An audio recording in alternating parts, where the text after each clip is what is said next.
شب معراج۔ اللہ پاک نے ہمارے پیارے نبی صلی اللہ علیہ وسلم کو بیت المقدس اور آسمانوں کی راتوں رات سیر کرائی، جسے معراج کہتے ہیں۔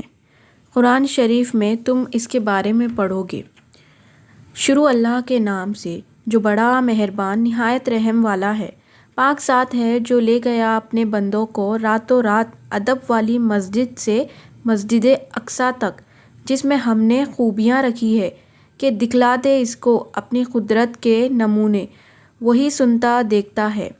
سورہ بنی اسرائیل آیت نمبر 1۔ ایک رات جب کہ آپ صلی اللہ علیہ وسلم سو رہے تھے، حضرت جبرائیل علیہ السلام تشریف لائے اور آپ کا سینہ چاک کر کے قلب کو آب زمزم سے دھویا اور اس میں ایمان اور حکمت بھر دی۔ پھر آپ کے پاس سفید رنگ کا براق لایا گیا جس پر آپ کو سوار کیا گیا۔ حضرت جبرائیل علیہ السلام نے اس کی رکاب پکڑی۔ راستے میں آپ کو بہت سے عجائبات دکھائے گئے۔ براق کا ایک قدم جہاں تک نگاہ جاتی تھی وہاں تک پڑتا تھا۔ آپ کو بیت المقدس پہنچایا گیا، جہاں مسجد اقصیٰ میں آپ امام بنے اور آپ کے پیچھے تمام انبیاء نے نماز پڑھی۔ پھر تمام انبیاء سے ملاقات کرائی گئی۔ اس کے بعد آسمان کا سفر شروع ہوا اور ایک کے بعد دوسرے آسمان پر تشریف لے گئے۔ ہر آسمان پر کسی پیغمبر سے ملاقات ہوئی۔ پھر آپ کو سدرۃ المنتہا کی طرف بلند کیا گیا۔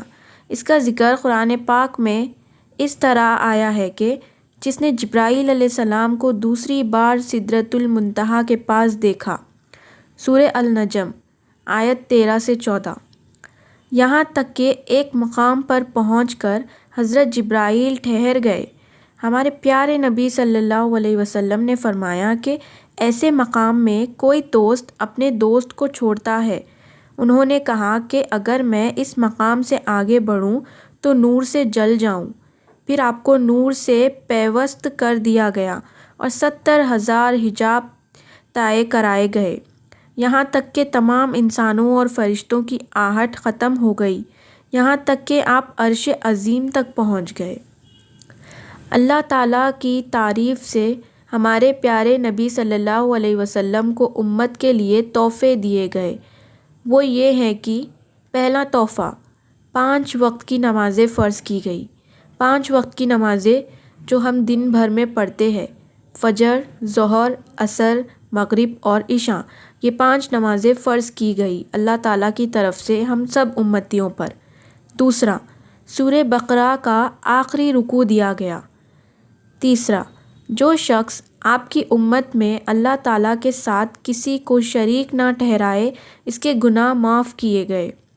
چوتھا، اور یہ وعدہ ہوا کہ جو شخص نیکی کا ارادہ کرے اور اس کو کرنا نہ پائے تو اس کی ایک نیکی لکھی جائے گی، اور اگر اس کو کر لیا تو کم سے کم 10 حصے کر کے لکھے جائیں گے، اور جو شخص بڑی کا ارادہ کرے اور پھر اس کو نہ کرے تو وہ بالکل نہ لکھی جائے گی، اور اگر اس کو کر لے تو ایک ہی بڑی لکھی جائے گی۔